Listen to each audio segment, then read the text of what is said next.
the final restoration, and the clinical view up and down.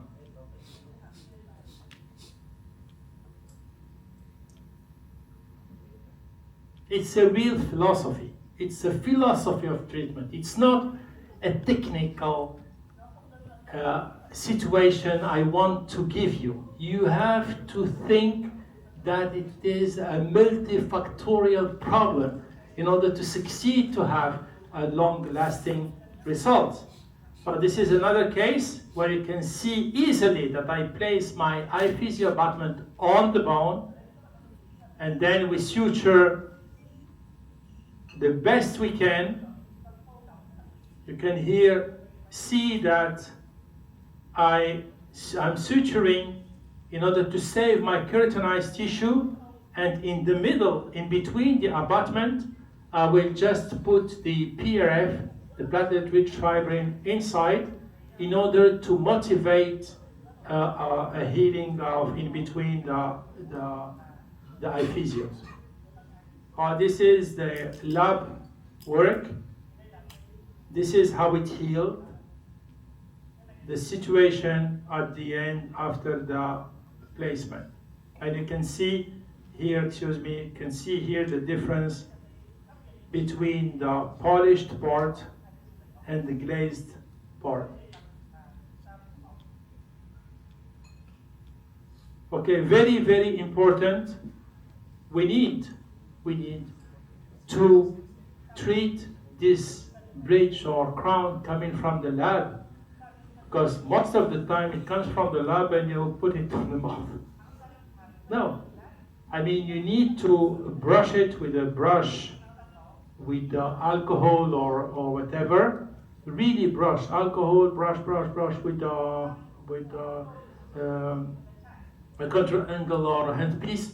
You brush it with alcohol and with chlorhexidine, and then polish it again, brush it again to have something as clean as possible. And then you finish with saline or ultra pure water in order to have this zirconia oxide reappearing again when you dry it. Okay, so in the lab also, when he finish his work in the lab, he will not put that on a box. I always ask him to put that after cleaning it with alcohol, to put it in a saline solution I give him, or in just water, in order to save against any contamination. The lab need to be convinced that he need to give you something quite clean, not coming from the lab procedure to your clinic. So I was talking about the way to suture. It's always the same. We always take in the buccal part in order to, like a horizontal matrix, in order to suture against the buccal part of the abutment, in order to have this kind of healing. So I will finish with, and this is the last case, finish with the full arch rehabilitation, where he need here to extract the tooth. We did our study. We matched the files. You can see the green line here showing that we match the iOS and the DICOM. And this is the implant guide design. We designed the guide according to the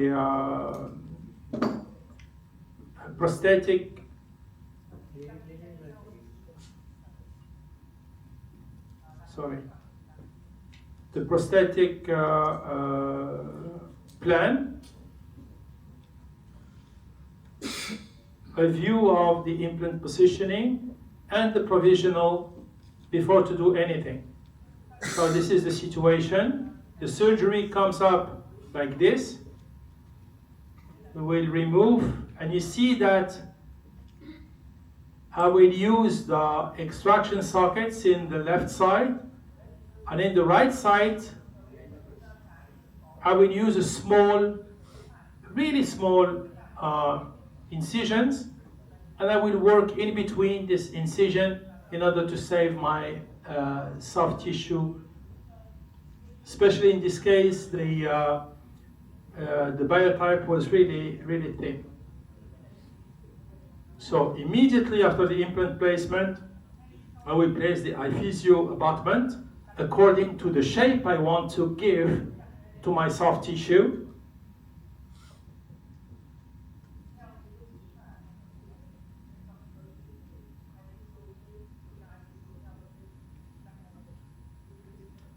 And we go for the provisional. So according to the shape, you can see that I use the D for the premolars and the B either for the front incisors and what could be the second premolar or the first molar, because there is a problem here with the positioning. So here, by using the guide, we decided in the beginning with this guide to be rigorously parallel. All the implants work digitally parallelized. You just click on the implant, the best one, and you go on an icon to parallelize, and at the time you click on the other ones, tuck, tuck, tuck, tuck, everything became parallel.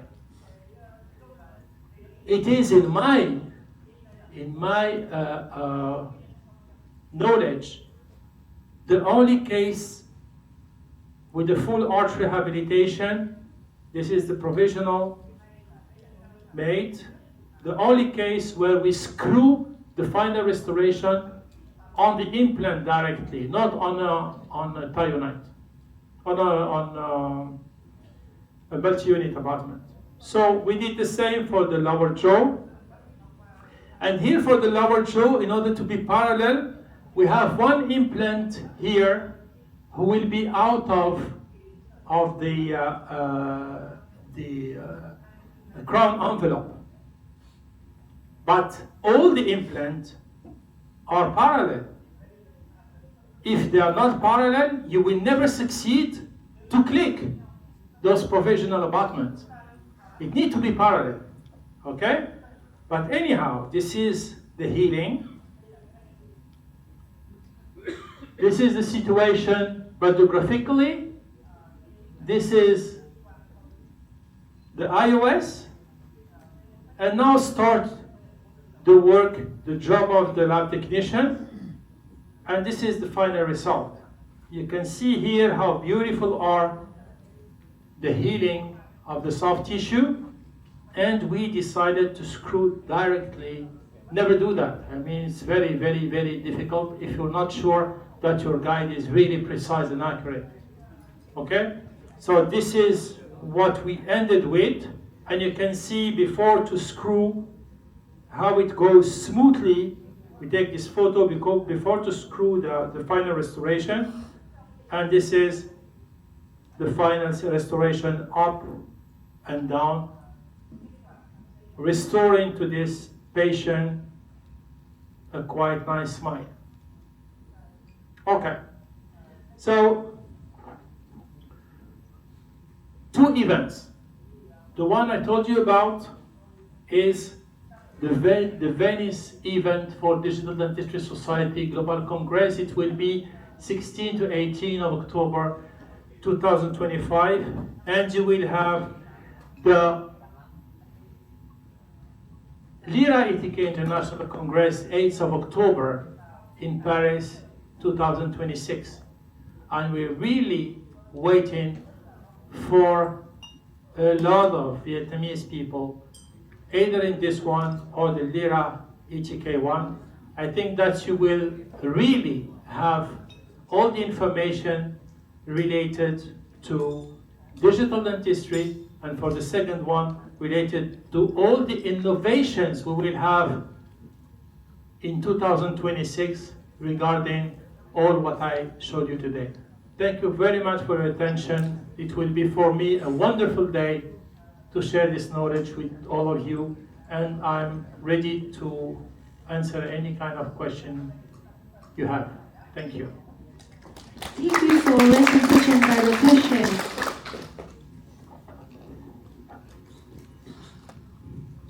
Kính thưa quý bác sĩ, trong suốt chương trình ngày hôm nay, chúng ta đã cùng nhau theo dõi và lắng nghe những nội dung chuyên môn sâu sắc xoay quanh chủ đề thành công lâu dài về thẩm mỹ và chức năng trong cấy ghép nha khoa. Với lượng kiến thức phong phú được chia sẻ, chắc hẳn quý bác sĩ cũng hình thành nhiều góc nhìn thực tiễn mới, đồng thời cũng có những băn khoăn, trăn trở chuyên môn cần được làm rõ thêm. Ban tổ chức xin trân trọng cảm ơn quý bác sĩ đã dành những câu hỏi về chương trình thông qua đường link đăng tải từ sáng ngày hôm nay. Một lần nữa xin trân trọng kính mời hai báo cáo viên và thông dịch viên trở về sân khấu. Once again, we would like to invite Professor Zafar Muhi, Dr. Phạm Minh Cường và Dr. Nguyễn Du Vũ back to the stage, please.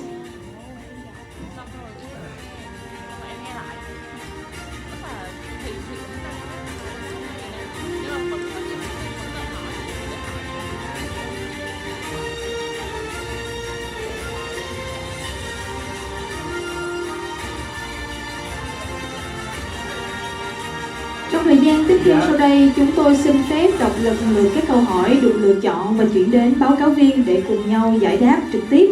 Xin trân trọng kính mời quý vị bác sĩ cùng theo dõi phần thảo luận chuyên môn hỏi đáp cùng chuyên gia.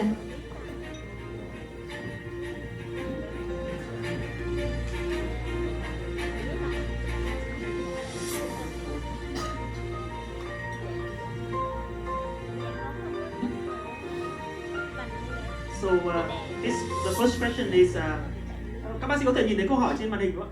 Thì câu hỏi đầu tiên em xin đọc lớn hơn là xin thầy giải thích thêm về U-shape đặc điểm, ưu điểm hơn V-shape ở điểm nào? Vì sao U-shape lại có một đường thắt ở giữa như vậy? Vị trí đường thắt và góc độ có khác nhau giữa các epiphyseal là A, B, C, D không ạ? The first question is can you explain more about the U-shape, like maybe the advantages of the U-shape compared to the V-shape?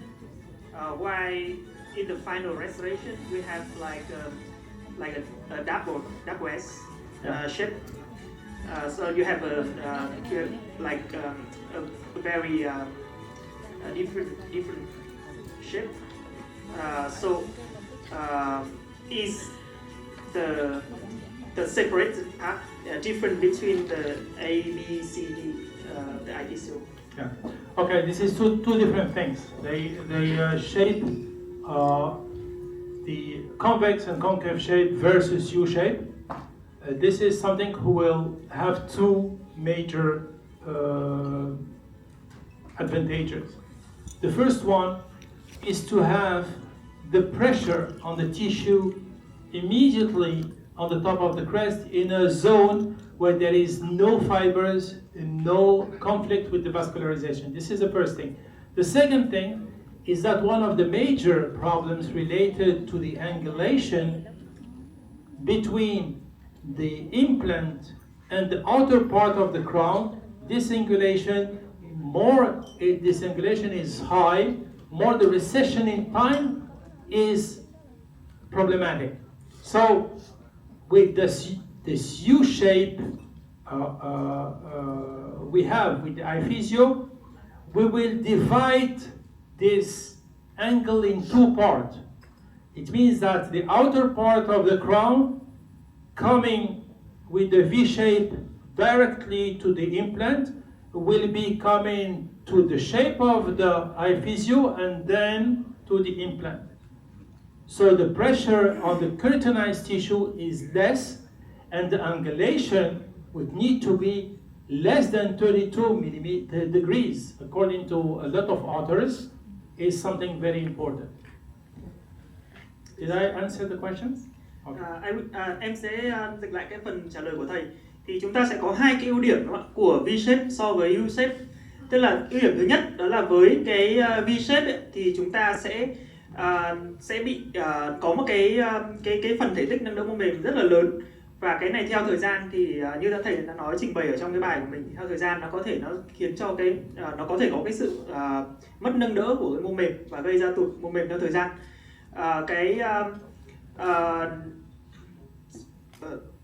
The first reason. The first reason is the pushing we have on the tissue. When we are lower, we are in a zone where there is no conflict. Em sẽ nói lại, tức là cái lý do đầu tiên ấy, từ là với cái dạng V shape thì chúng ta sẽ không có cái độ nén là cái mô mềm. Với cái U shape chúng ta sẽ có một cái độ nén ban đầu, tức là cái độ nén này sẽ được thực hiện ngay tại cái thời điểm nó cấy implant, nghĩa là ngay thời điểm đó chúng ta sẽ có một cái phục hình nó đỡ cái mô mềm ở phía mặt ngoài ngay trên cái vùng trên mào xương. Thì cái vùng này thầy có giải thích nó là cái sự khác biệt giữa cái giải phẫu của răng tự nhiên và răng trên implant.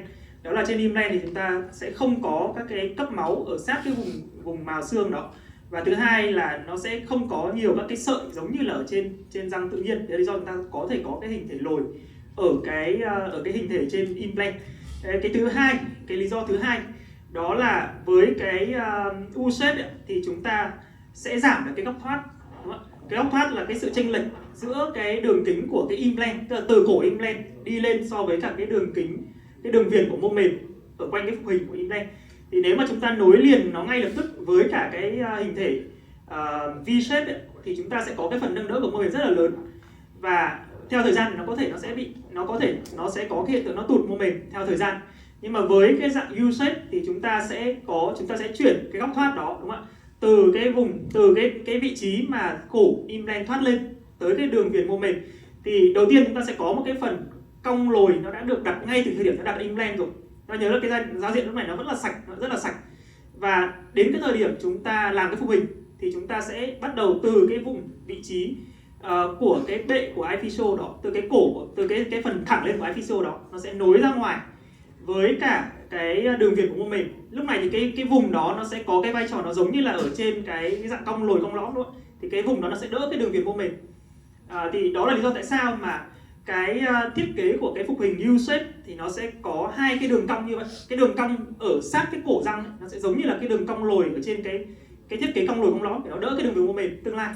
Và cái đường cong lồi ở bên dưới sát cái implant thì nó sẽ là cái vị trí mà nó được thiết ngay từ thời điểm chúng ta đặt cái implant để nó đỡ cái đường viền mô mềm ở sát bên dưới. Thì cái lý do mà thầy giải thích là sao nó có cái đường viền cong lồi đó thì nó được đặt ngay từ cái thời điểm mà chúng ta đặt cái implant, chúng ta kết nối ngay cái epiphyseal.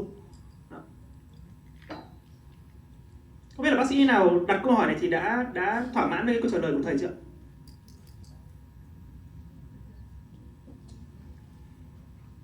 So the second question is there any difference in the design of the U-shape restoration between the A, B, C, and D?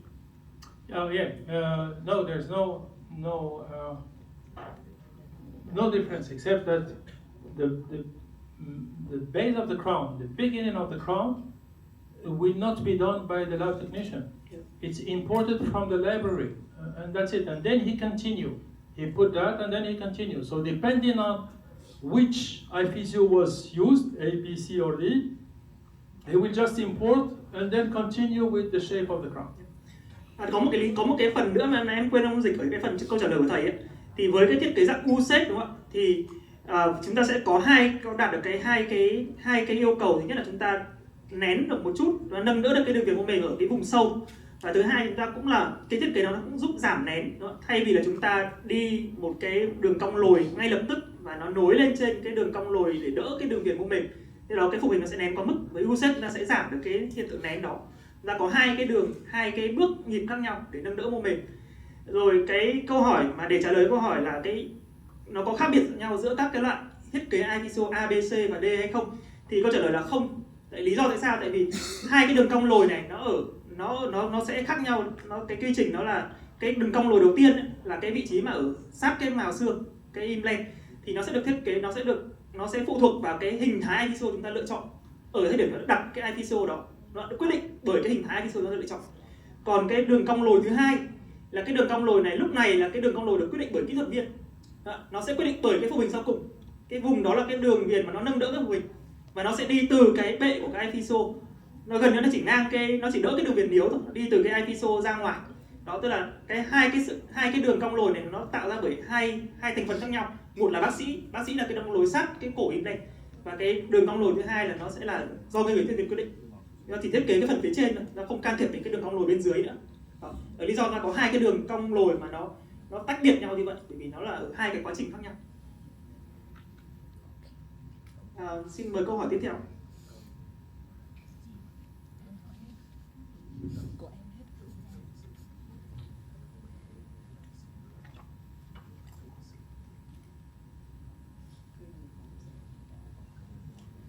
So this question that you can see at the photos.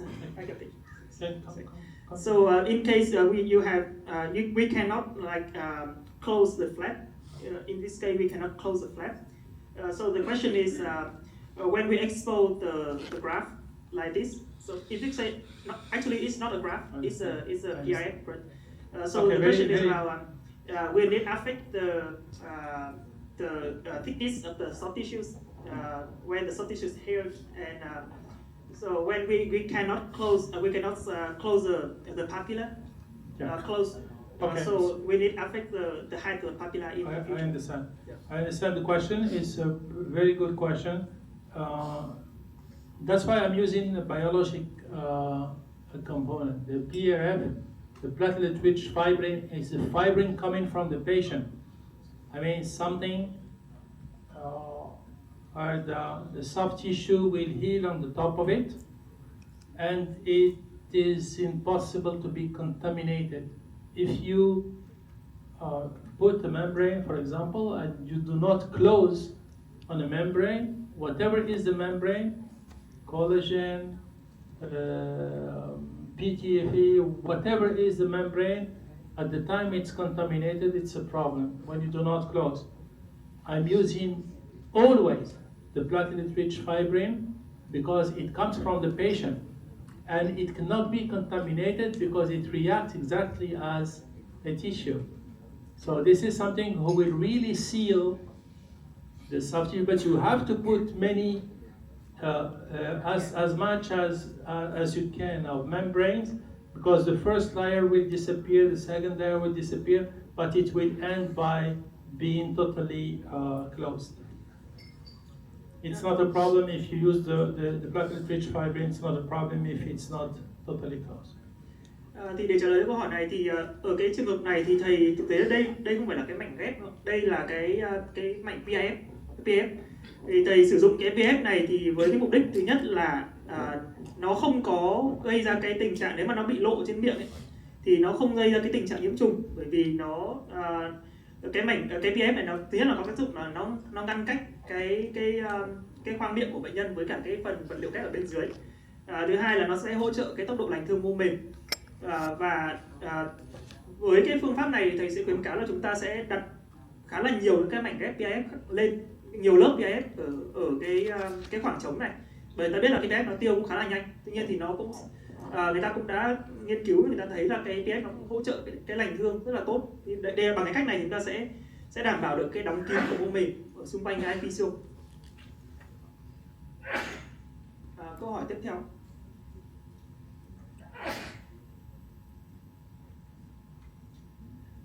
So this question is why did you place the epithelium on the bone, but not like you remove the bone to the bone level, to the implant level, and place the epithelium above the bone? Why am I putting? Because I'm why you place the epithelium on the bone? I'm convinced that the seating is better. Just because we do not let any soft tissue between, or soft tissue which could be eventually contaminated between the epithelium and the bone. And then I prefer to have a resorption, natural resorption of the bone to make the liner between the epithelium and the bone, then to let a space, and this space can be contaminated from the sulcus during the healing. So this is my only concern. And it works because of the material.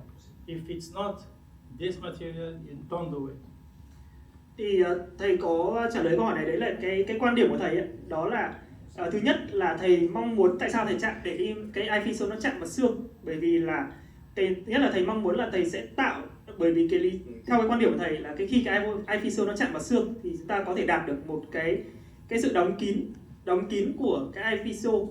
Chúng ta giống như là cái khoảng cách từ cái cổ implant cho đến cái phần lồi của epithelium khi nó chạm đến xương ấy, thì nó sẽ được đóng kín hoàn toàn.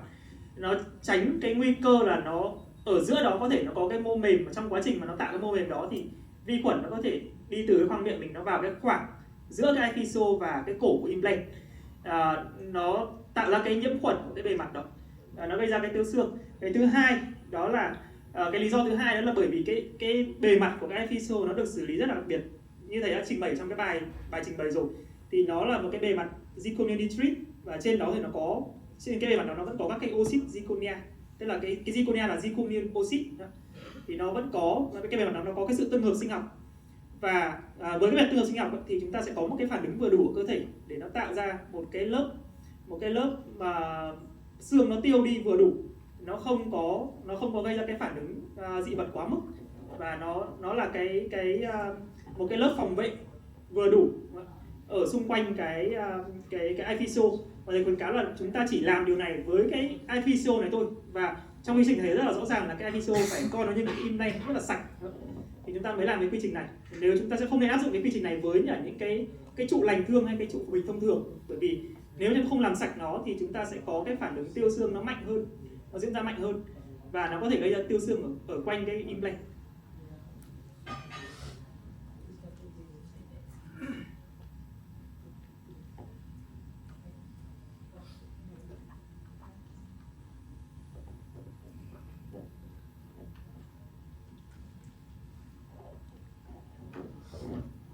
So you have two questions next. The first one is, do you have any case you place implant and do the final restoration, immediate and final restoration, without the temporary restoration? It's like you immediately place the final restoration. Yeah. I will say no, even if it's yes. Okay. Thầy sẽ trả lời là, câu trả lời của thầy sẽ là không, dù là tôi có thể làm điều đấy. Why? Because it's you do not have to do that. I mean, it's experimental, and we don't need to experiment something on our patient. We need to have a final healing of the tissue before to put the final restoration. Thì đơn giản là thầy không muốn mạo hiểm, tức là chúng ta muốn là trải qua cái giai đoạn phục hình tạm để chúng ta có cái sự lành thương của mô mềm, để cái mô mềm nó ổn định trước khi chúng ta làm cái phục hình sau cùng. Đơn giản như vậy. Okay, second one.